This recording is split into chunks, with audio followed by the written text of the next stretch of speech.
Hey, what's going on? It's your boy Dalton from Caffeine GT. And this is the very beginning of this this journey I'm getting ready to take with my first car. 1977 MGB. And this is the actual thing. This is not one like it. This is the one I bought with my dad when I was 15 years old. This car is it's a barn find, but it's not a barn find. I mean, basically, had this car since I was 15, went to college, had it with me for a little bit in college, went into the Marines, and from then on, my parents, they had it, it's still my car, but they had it for many more years than I care to admit. And it's always been something that, when I came home to visit, I would just take a look at. And it was pretty comforting just to see it, just a memento from the past. Earlier this year, my father passed away. And I had to make a decision of, what to do with this old car. And I was very close to just giving it away and, just taking the shift knob as a memory. Then the week that the car was supposed to go away, and I just about had a nervous breakdown. I didn't know if the car was gonna be, refurbished or restored, parted out. Didn't know if the guy would take it and then just change his mind and be like, screw it, I'm not gonna do anything with it. And I needed to know what was gonna happen with the car. Well, the only way to know what's gonna happen is to do it yourself. So now, there's my old toolboxes from when I was a mechanic in college. So now I'm taking this car to a shop here in Denver. They're gonna get it all roadworthy again.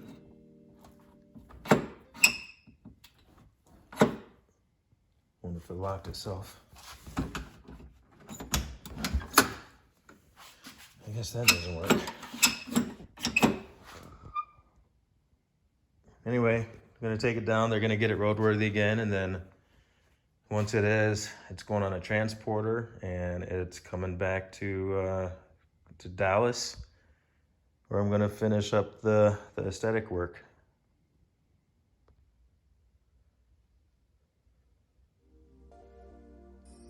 Yeah, I was gonna take this shift knob, and then that was gonna be, the end of it. But clearly that's not enough. So here we are.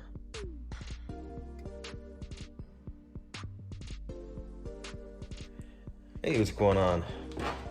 Good morning, it's Dalton, and I think what I'm gonna do today in terms of the MG project, I'm just gonna give it a quick walk around. It's daylight now, so there's a lot more visibility, and just give my initial thoughts on the endeavor I'm getting ready to enter into. So here it is, all its glory, 1977 MGB, completely stock, with the exception of the bigger tires that I put on when I was like 16 or 17, because I thought they looked cool. All hot rods should have big tires in the back. But at about, 90 horsepower, those tires probably actually made it a lot slower. So unless I put a supercharger on it, I think the tires are gonna go back to stock. And I might even see if I can find some lighter wheels. So I'm gonna move these trash cans out of the way so you can see a little bit more of the profile. So first things first, I was hoping that all I was gonna have to do was inflate the tires to get it onto the tow truck that I'm gonna call. The rear tires Well, they're not doing so hot. That looks like it still might be sealed, but you can see the outside rubber is completely gone. Man, I put tractor tires on this. Anyway, that is cracked. Even if it does hold air, I would be afraid to actually use it. So I'm gonna jack this up, get some tires. Let's see, how are the fronts?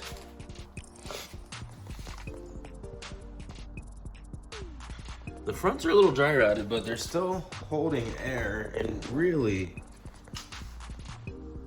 it just needs to get onto a truck. I'm sure they got extra steelies and all that kind of stuff at the shop that it's going to, because it's a British shop, and I don't want to spend too much on tires because when it's done, I want to get good ones. And I got to take my time figuring out which ones and figuring out which wheels and all that kind of stuff. So, all right, let's see what else. The body is just as straight as I remember. Even as a kid, I was very particular about two things when buying cars. One is the body. I never was cool with rust projects. And the other was the interior. The interior should be mostly intact. And, you know, in this case, both of these are. Now, here's something that I'm not sure if I remember from my younger years. This car was resprayed. Couldn't decide if I was gonna say painted or sprayed, red. And so, from my recollection, this car has always clearly been red.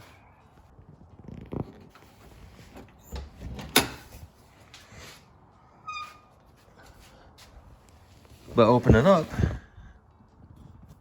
and you can see there's blue. So it does make me wonder what kind of shape the blue paint is in.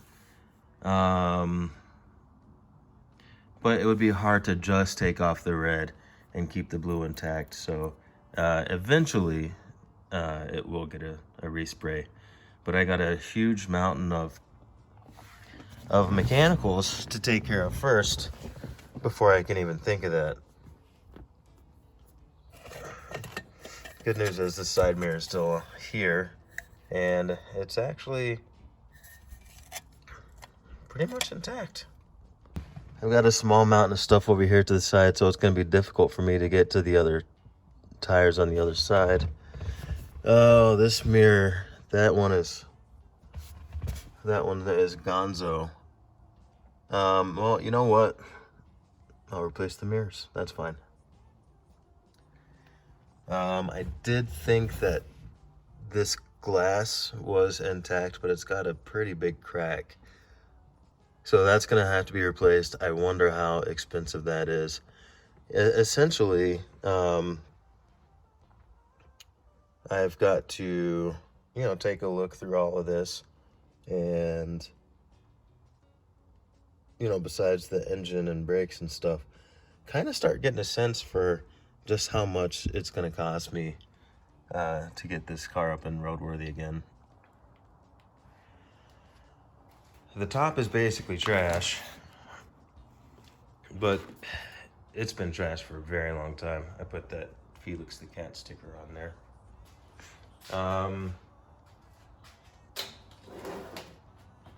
But the main thing is, most of the car is here. I would say this car is 95% here, which is a lot more than you can say for a lot of, I guess you could say, barn finds, even though this isn't necessarily barn find. All right, so we're at Lowe's, and I need one of these. Only problem is it's under lock and key. The gentleman is on his way to get it.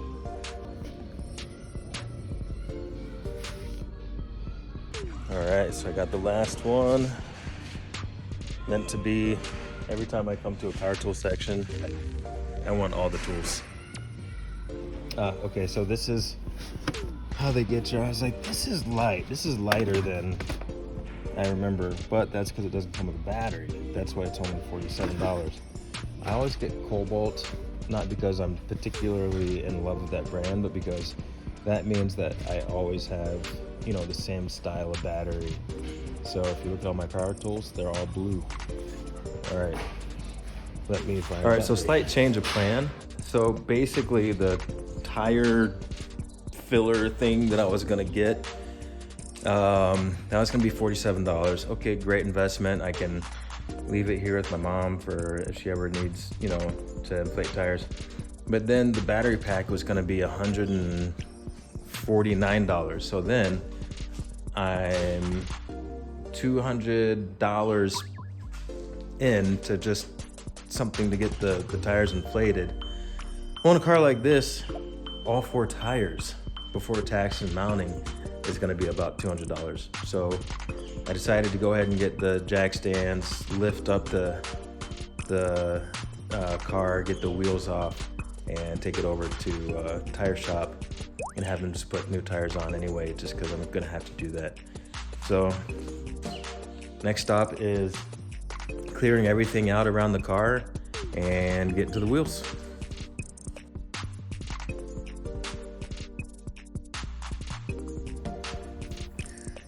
All right, so we've got a little bit of a closer look at the car. You can see these tires are shot. I mean, that's not even a tire anymore, that's a grenade. Just waiting to explode. Same story over here. I mean, to be fair, these tires are just super old. Probably a decade and a half. No, wait. These might have been the same tires that I got when I was 15, 16. Anyway, it's been so long that I forgot how to open the hood. There's a bunch of spider webs in there, so it makes me wonder, you know, what else has made a home in there.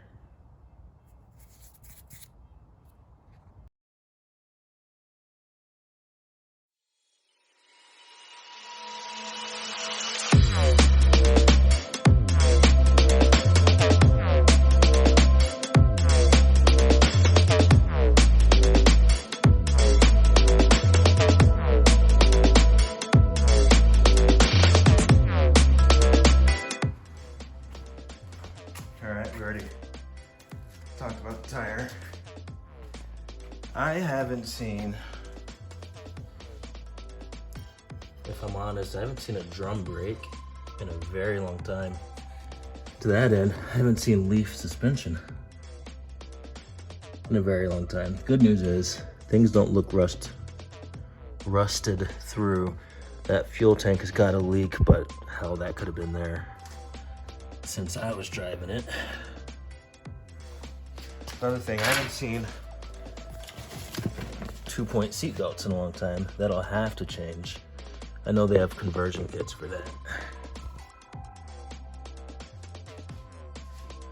All right, so as you can see, I got one wheel off. That was a lot easier than I thought it was gonna be. There's a lot of stuff on the other side, so there's not gonna be a lot of room.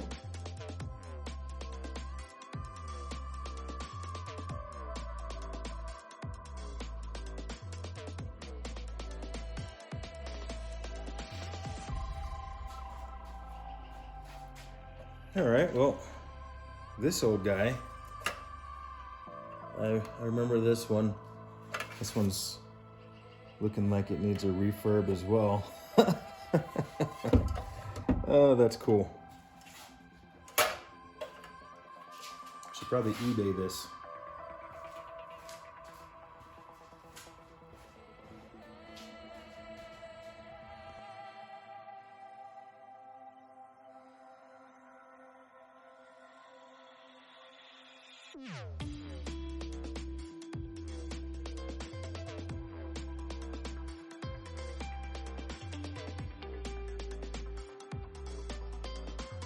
Okay, so I've gotten a lot of stuff moved away from the area. You can see all the stuff I've moved. The body is so straight. Doesn't seem like there's gonna be much rust, knock wood. You never know by the lower seams and stuff, but you know, one thing that I've been debating is, do I keep it a rubber bumper or do I do a conversion? Because in my opinion, underneath these rubber bumpers is just a gorgeous, gorgeous front end. And so I might do, you know, the chrome conversion. I'm guilty, I've already looked it up. So I might do the chrome bumper conversion or the sabering conversion, because it's just so gorgeous when you have it there. And then I really want to do the lamp covers, because it just makes it look so good. This car, I think I mentioned it before, was blue originally. You can see right here, so eventually this paint will need to come off. But that's for much, much later, because that's so expensive. But yeah, just a gorgeous car. Even with the rubber bumpers, everybody says the rubber bumpers were super ugly. I don't think so. But I think they're comparing it to the chrome bumpers, which were just gorgeous. So everything's pretty straight. These tires are all completely dead. So those gotta go. I have enough room. You can see when I was a kid, I was obsessed with basketball. So all these tires gotta go. I'm gonna try and get those off within the next, I don't know, hour or so to get it ready for a tow. And yeah, progress.